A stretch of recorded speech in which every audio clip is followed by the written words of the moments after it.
ধ্রুপদী সঙ্গীতে বিশ্ব মাতানো বাঙালি শিল্পী চন্দ্রা চক্রবর্তী নীরবেই মাতিয়ে গেলেন শচীন দেবের জন্মশহর কুমিল্লা। যুক্তরাজ্যে বসবাসকারী এই শিল্পী ঠুমরি, খেয়াল আর গজলের সুরমাধুর্যে ভরিয়ে দিলেন শ্রোতার মন প্রাণ। আর যাওয়ার বেলায় চ্যানেল 24-কে দেয়া একান্ত সাক্ষাৎকারে জানিয়ে গেলেন গানের প্রতি অকৃত্রিম ভালোবাসার কথা।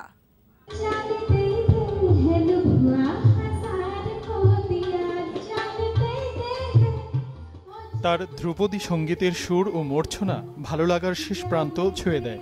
কারো মন খারাপ করা অস্থির দিনযাপনকে সে নিমিষেই হলুদ সর্ষে ভুরের মতো অনুরাগে রাঙিয়ে দিতে পারে। নাম তার চন্দ্রা চক্রবর্তী, যুক্তরাজ্যে বসবাসকারী ভারতীয় বাঙালি শিল্পী।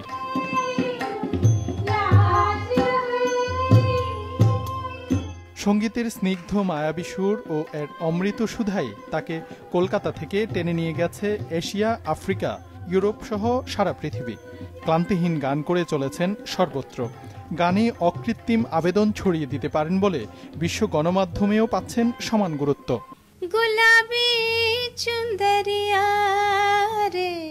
গানে জীবনবোধ ও মানুষের বলা না বলা সম্পর্কের রোমান্টিকতা ফেরি করে বেড়ানো এই শিল্পীর সম্প্রতি বাংলাদেশে আসা। অনেকটা নীরবেই গান গেয়ে মাতিয়ে গেলেন গানের রাজকুমার শচীন দেবের শহর কুমিল্লা। খেয়াল আর ঠুমরি গানের সকালবেলার পাখি চন্দ্রা চক্রবর্তী বললেন, যতই থাকুক যান্ত্রিকতার যন্ত্রণা, শেষ পর্যন্ত ধ্রুপদী সঙ্গীতই ঘুচিয়ে দিতে পারে মানুষের মনের যত দহন।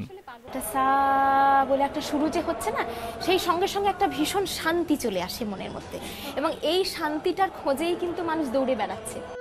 ওস্তাদ গোলাম আলী খানের সংস্পর্শ পাওয়া এই শিল্পী পেশায় লন্ডনের উইম্বলেটন লাইব্রেরির ম্যানেজারের পাশাপাশি উইট ওয়াটার্স অ্যান্ড বিশ্ববিদ্যালয়ের সঙ্গীতের শিক্ষক।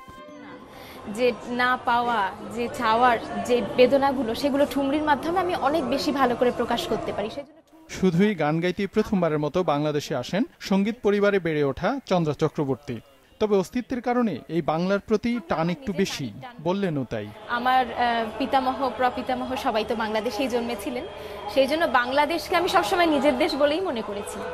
বাংলাদেশের গান এবং এর আন্তর্জাতিক মান নিয়ে বেশ উচ্ছ্বসিত ওস্তাদ রবিশঙ্কর ও মেহেদী হাসানের স্নেহধন্য এই বাঙালি শিল্পী।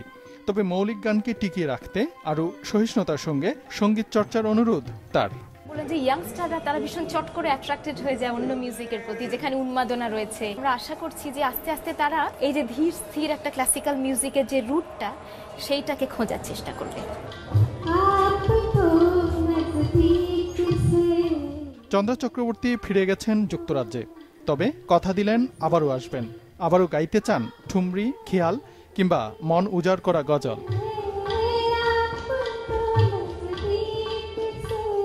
ফারুক মেহেদী, চ্যানেল 24।